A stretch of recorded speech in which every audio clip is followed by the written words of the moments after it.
everyone, Sam here, and I'm back to open day number 4 of the Made to Surprise Advent.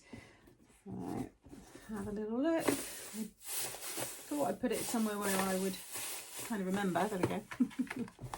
Okay, so this one, and it has a bit of weight to it. So again, I wonder what this one could be. And this one is a little tray.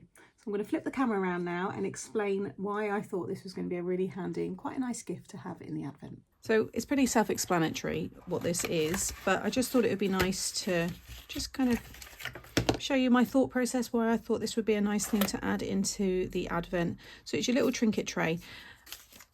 For me, quite often I would just pour things out onto my mat or onto a piece of paper, and then I'll pop that bit of paper to one side and maybe forget about it. There's been a few times when I thought just a little tray, and I wanted it tiny because I can just pop it on my little organiser when I'm done. Anything like this is what I would usually do, is pour them out onto my mat and then use them to decorate my card.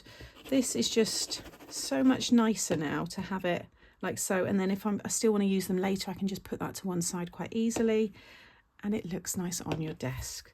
So it, you know, nice quick little video just to kind of explain a little bit more why I wanted to have this in the Advent. I've just used the pickup tool there. There we go. And it just a bit easy to have it.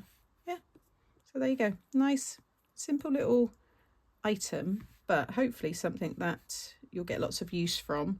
You'll certainly see me use it because I have been using it. I've been using this and some other things which I can't say yet because we've got to open them, and it's made a big difference. I really, really like them.